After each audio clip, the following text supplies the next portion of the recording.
Estimados estudiantes, les brindo un saludo cordial y en esta oportunidad les doy la bienvenida a este video tutorial respecto a conceptos de análisis de regresión lineal y correlación lineal simple. Revisemos ahora algunos conceptos básicos de este tema. El modelo de regresión lineal. Bueno, como estábamos comentando, nos va a servir este modelo para poder predecir o explicar cómo es influida una variable dependiente y en función a una variable independiente x. Por aquí podemos citar algunos ejemplos: estimar el precio de una vivienda en función de su superficie. Nótese que tenemos aquí dos variables de naturaleza cuantitativa o numérica, ¿verdad? Predecir el gasto económico familiar de cierta zona en función al número de familias. Nuevamente, ¿no? Vemos aquí que estamos considerando dos variables de naturaleza cuantitativa o numérica. Prever el tiempo de conexión de un programa en función a la velocidad del procesador. También podemos verificar específicamente que se está trabajando con dos variables numéricas. Como siguiente punto, revisemos lo que es la ecuación de regresión, y por aquí vamos a identificar que si tenemos la variable dependiente y que está relacionada con la variable independiente x, entonces la relación funcional o ecuación de regresión entre la variable y x tiene la siguiente forma o siguiente modelo matemático. Los elementos de esta ecuación son los siguientes: variable dependiente, tenemos los parámetros beta 0 y beta 1, la variable independiente o predictora también, y el error. Expliquemos un poquito respecto al error. El error viene a ser básicamente la distancia que va a existir, en este caso, de los pares ordenados que tenemos en un diagrama frente a la recta que va a ser representada por, obviamente, la ecuación de recta que estaríamos manejando. Entonces, esta distancia es básicamente pues el error, como decíamos, y por aquí vamos a ver que algunos puntitos podrían caer incluso dentro de la misma recta, otros estarán más cercanos a la recta, otros estarán un poco más alejados. Ahora, como tercer punto, vamos viendo la ecuación de regresión estimada, y por aquí te presento el modelo de la ecuación, que vendría a ser y estimado es igual a beta 0 estimado más beta 1 estimado por x. Nótese que esta ecuación es una ecuación de la recta como la que nosotros hemos conocido hasta el momento, ¿no? Y básicamente la que hemos podido estudiar incluso tal vez en el colegio, cuando teníamos que revisar aquí la ecuación y es igual a más bx. La única diferencia es que aquí nosotros estamos tomando pues como coeficientes, ¿no? El coeficiente a vendría a ser en este caso pues el beta 0, el coeficiente b sería para nosotros el beta 1. Por aquí vamos identificando que el coeficiente beta 0 viene a ser el intercepto con el eje, como ya lo sabemos, es el valor de y que se obtiene cuando x es igual a 0. ¿A qué se refiere justamente esta parte? Imaginemos que el valor de x es reemplazado por 0. Esto nos va a permitir obviamente multiplicar por beta 1 y el resultado obviamente será 0. Quiere decir que el modelo prácticamente se va a quedar reducido a una igualdad, que en este caso sería y estimado es igual a beta 0. Por eso se le conoce como intercepto con el eje. El beta 1 viene a ser la pendiente de la recta, es decir, mide el cambio que se producirá en la variable y por cada unidad que se incremente en x. Por aquí podemos ver incluso la relación que puede existir entre x y y. Si el coeficiente beta 1 es mayor a 0, entonces podremos identificar que la gráfica de la recta tendrá una pendiente ascendiente o positiva. Por otro lado, si el coeficiente beta 1 es menor a 0, la gráfica de la recta tendrá obviamente una pendiente que desciende o pendiente negativa. El segundo paso en lo que es básicamente el proceso de análisis de regresión y correlación corresponde a los supuestos del modelo. Vamos a ver aquí dos supuestos muy importantes que tenemos que tener en cuenta. El primero de ellos viene a ser la normalidad de los errores y lo vamos a evaluar mediante la prueba de Kolmogorov-Smirnov, que es una prueba de hipótesis. Nosotros ya tenemos en este caso pues nociones respecto a este tema, y por aquí vemos que las hipótesis que se van a plantear en función a esta prueba serían: en la hipótesis nula diríamos lo siguiente: los errores se distribuyen normalmente, y en la hipótesis alterna diríamos que los errores no se distribuyen normalmente. Nosotros sabemos por teoría que ambas hipótesis pues obviamente son contradictorias, y para poder evaluar justamente el contraste de hipótesis aquí voy a utilizar la misma regla que hemos venido revisando nosotros en temas anteriores, es decir, si el valor P que obtenemos de la prueba estadística es mayor o igual a el nivel de significancia, que es alfa, entonces nosotros aceptaremos la hipótesis nula. Y si el valor P es menor a alfa, que es el nivel de significancia, rechazaremos la hipótesis nula. Lo que nosotros buscamos en este caso, pues para decir que podemos cumplir el supuesto, es que se demuestre la hipótesis nula. ¿Por qué? Porque la hipótesis nula, como podemos identificar aquí, nos dice que los errores se distribuyen normalmente. Y eso es lo que tenemos que cumplir, digamos, para poder, en este caso, indicar que hemos verificado este supuesto. El segundo supuesto es básicamente la autocorrelación de los errores. Y esto lo vamos a medir con el coeficiente de Durbin-Watson, el coeficiente dB. Entonces nosotros mediante el software vamos a obtener este coeficiente y vamos a someterlo a evaluación mediante esta escalita. Tú puedes ver por aquí que esta escala nos representa algunos valores, ¿no? Desde 0 a 4. Y por ejemplo, si obtenemos un coeficiente de Durbin-Watson de, supongamos, 0.5, nuestra interpretación sería en este caso que los errores presentan autocorrelación positiva, porque 0.5 básicamente se ubicaría por esta sección, ¿verdad? Por otro lado, otro ejemplo podría ser, si tenemos un coeficiente dB, supongamos, de 3.28, diríamos que nuestros errores presentan una autocorrelación negativa, pues básicamente este coeficiente se ubica en esta zona. Cuando tenemos nosotros los errores que presentan algún tipo de autocorrelación, ya sea positiva o negativa, podríamos decir que no estamos cumpliendo con el supuesto de autocorrelación de los errores. Solamente se va a cumplir este supuesto cuando el coeficiente dB caiga entre los valores 1 y 3, incluyendo a estos mismos valores. Es decir, supongamos que el coeficiente dB me salió en este caso 2.46.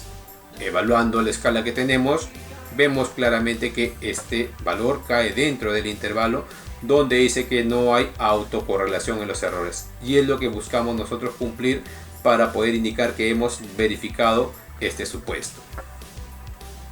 Ahora vamos a revisar lo que es el proceso de validación del coeficiente de regresión.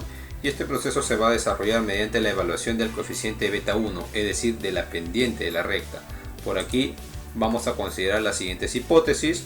En la hipótesis nula evaluaremos que el coeficiente beta 1 es igual a 0, lo cual indica que no existe relación lineal entre x y y. Y en la hipótesis alterna evaluaremos que el coeficiente beta 1 es diferente de 0, lo que indica que existe relación lineal entre x y y.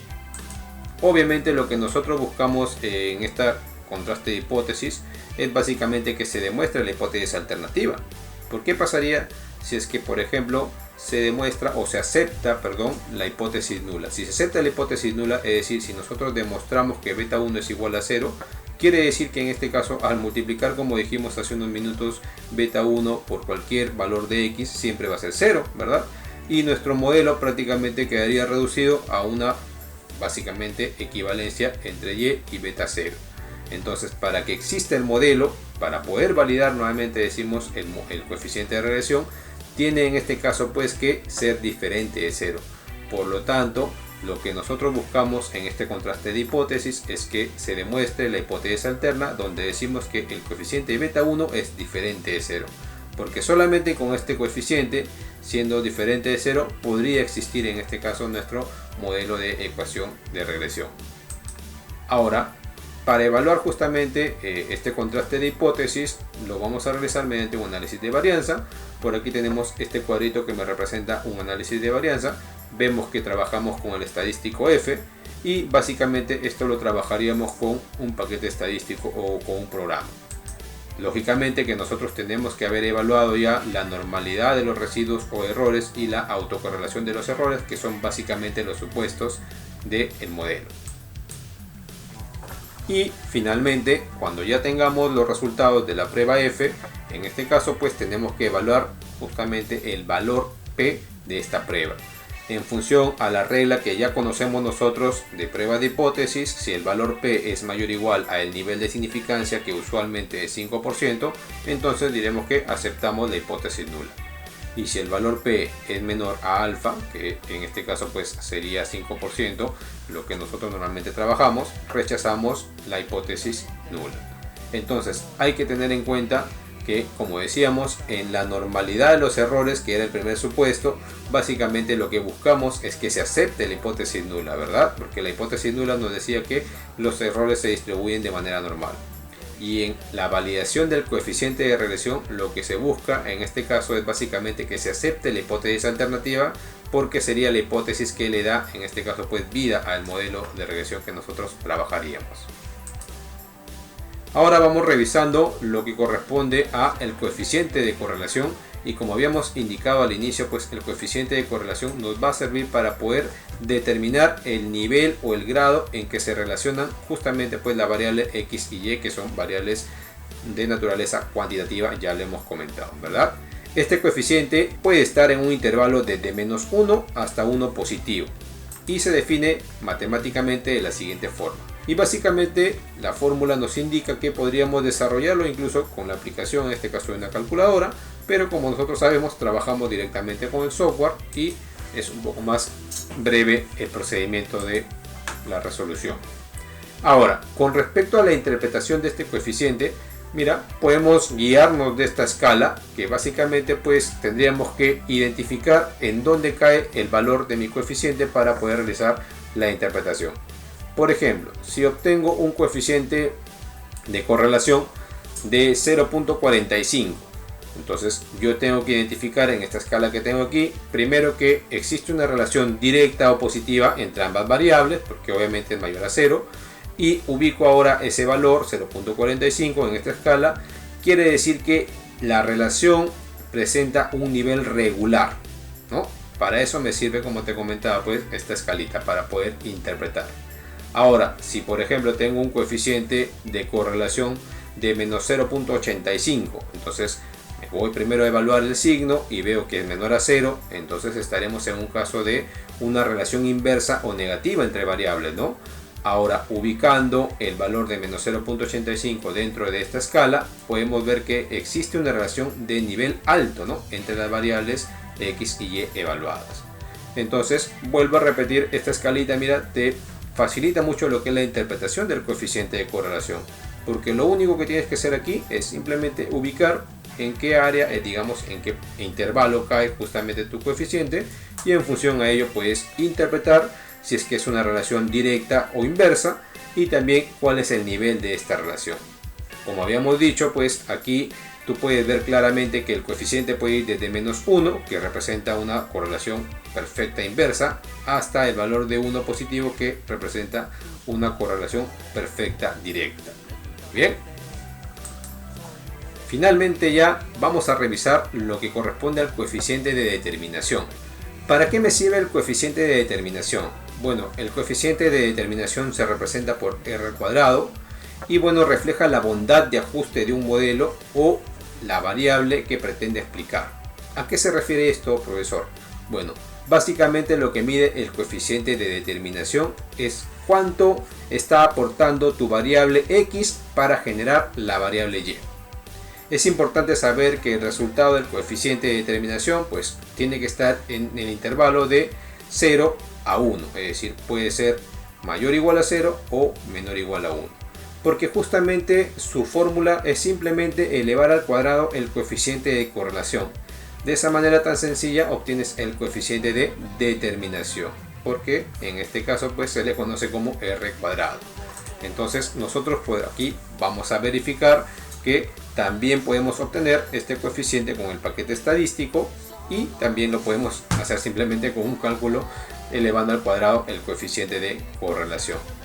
Es importante saber también que cuanto más cerca a 1 esté este coeficiente, mayor será el ajuste del modelo a la variable que estamos intentando explicar, ¿no? Es decir, si en este caso, por ejemplo, el coeficiente de determinación que yo obtengo es superior a 0.7, que ya digamos a partir de este nivel estamos hablando de un nivel muy cercano a 1, diríamos que tenemos un buen ajuste respecto a el modelo de regresión. De forma inversa, cuanto más cerca a 0 esté en este caso pues el coeficiente de determinación, menor será el ajuste al modelo, ¿no? Y por lo tanto la información o los datos que yo obtenga, ¿no?, con este modelo pues van a ser menos fiables. Muy bien, estimados estudiantes, entonces los invito a esta semana ver la aplicación en un caso de estudio ya de estos conceptos que hemos revisado brevemente, y de hecho pues que vamos a notar que nos va a servir bastante pues estos conocimientos que hemos recibido en este video tutorial. Muchas gracias, los espero en clase.